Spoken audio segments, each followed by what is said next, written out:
Salut les amis, ce matin, un petit tuto très rapide pour vous dire comment utiliser le logiciel Sermatec Android sur votre PC sous Windows. Alors première opération, télécharger l'application BlueStack version 5. Alors BlueStack, c'est ni plus ni moins qu'un émulateur Android. Donc taille 300 MO sans doute, hein, dans ces alentours-là, et installation sur mon PC portable gamer, mais disons moyenne gamme, qui m'a pris au total une dizaine de minutes. Une fois que vous avez téléchargé et installé, ben, vous avez juste à cliquer sur l'icône qui se trouve là pour le télécharger, pour le lancer, ce qu'on va faire ensemble.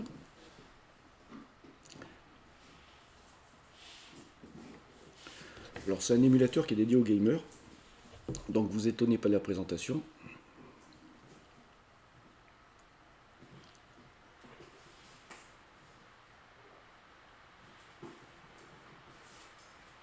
Voilà. Ensuite, vous vous retrouvez avec l'écran d'Android. On va le mettre en plein écran. Vous inquiétez pas des indications en bas, c'est que ça a lancé un logiciel pour le jeu qui permet d'afficher les valeurs de la CPU de Windows, enfin de mon ordinateur. Ensuite, vous allez sur la Play Store. Au préalable, ça va vous demander de vous connecter à votre compte, exactement comme sur n'importe quel système Android. Ensuite, ben, vous cherchez Sermatec. Voilà. Vous avez les différentes applications Sermatec, les trois. Pour ma part, j'en ai installé qu'une, celle-ci, dont on va pouvoir toucher, enfin retrouver l'icône. Alors normalement, vous pouvez utiliser les fonctions ou la touche Escape, je crois, pour revenir en arrière. Et ensuite, ben, on lance l'application. Voilà, vous voyez que ça prend, c'est relativement rapide. Et puis, alors, deux choses importantes. Ça, c'est le réseau Wi-Fi qui permet de se connecter directement au Sermatec, sans passer par le réseau Wi-Fi de votre maison. Donc, vous vous connectez avec. Alors, ce que vous pouvez voir également, c'est que je suis connecté par l'intermédiaire de mon RJ45, donc de mon Ethernet, ce qui me permet à la fois de disposer d'Internet,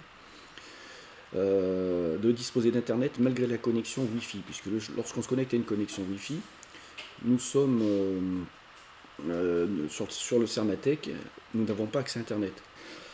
Donc je continue la petite démonstration. Alors je vous explique pourquoi. C'est qu'en fait derrière, en installant un serveur VNC sur votre PC, en faisant des redirections de ports, vous pourrez par la suite, de l'extérieur avec un client VNC, paramétrer votre onduleur Sermatec à distance, si vous avez la connexion Ethernet en même temps et le Wi-Fi connecté à votre onduleur. Voilà, donc ensuite, comme d'habitude, Connect State, Device Connecting, Successfully, donc vous avez vu que ça fonctionne tout à fait, et là vous voyez les paramètres au matin. Sur mon PC c'est assez fluide, hein, ça va dépendre de vos performances, et vous allez pouvoir aller dans Settings, et par exemple, voir et modifier les fameuses valeurs qui vous intéressent. Voilà. Il n'y a pas besoin d'en faire plus. Si ce n'est ici, je vois qu'il y a un paramètre qui n'est pas présent. On va faire la démo. Procède.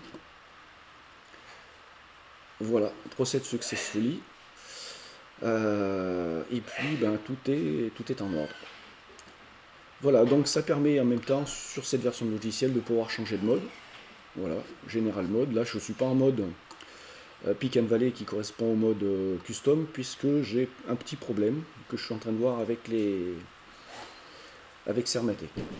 Voilà, donc c'était un petit tuto rapide. C'est sans doute valable pour tout un tas d'applications.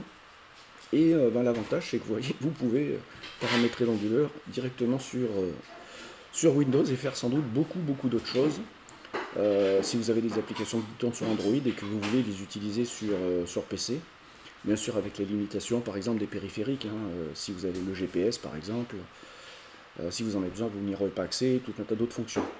Mais c'est relativement bien pensé, vous avez tout un tas de fonctions sur le côté. Je me suis dit, ça serait intéressant de voir. Alors pour ma part, j'ai fait le test. J'ai installé un client et un serveur VPN, donc le serveur sur PC et le client sur un téléphone. J'ai fait le test. Redirection de port sur la box. Donc j'ai utilisé un port pour le VPN. Bien sûr identifiant par mot de passe, ainsi de suite, de façon à être sécurisé. Et ça fonctionne à distance avec mon téléphone. Je peux, de l'extérieur de chez moi, paramétrer mon installation. Alors, qu'est-ce que je voulais vous dire aussi concernant cette petite astuce, qui à mon avis n'est pas des moindres. Bon, je l'ai mangé. Voilà, bon, écoutez. Est-ce que j'ai quelque chose d'autre à vous dire? Hop, voilà, donc vous pouvez voir le système actuellement. Donc il est, comme vous pouvez le voir, 7h31. Et mes panneaux solaires qui sont tous à l'ombre, débit de 150 watts. Ils seront vers 9h, ils seront tous au soleil. Voilà, à peu près.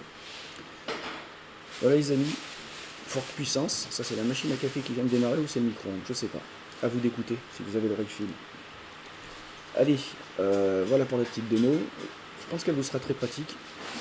Ça fonctionne. Ah oui, si, je voulais vous parler d'un truc. Pensez bien sur votre box. Alors moi je suis chez Free. Donc l'avantage de Free, c'est que tu peux créer un nom de domaine pour ton réseau, pour accéder à ta box de l'extérieur par ce nom de domaine, sans passer par exemple par un serveur d'IP dynamique DYDNS. Voilà. Ensuite tu mets l'adresse internet que tu as définie pour ta box, tu mets 2 points derrière dans ton client VNC, tu mets les 2 points, le nom de ton port. Si tu as fait ta redirection de port correctement, donc pour cela bien sûr il faut que votre PC soit en IP fixe, hein. Ça c'est une chose qui est préférable. Donc il faut aller attribuer cette fonction. J'ai fait ça, allez, en gros en 1 heure, à partir du moment où je me suis dit tiens je vais tester tout ça. Ça fonctionne chez moi. Donc il n'y a pas de raison que ça ne fonctionne pas chez vous. Allez, à plus.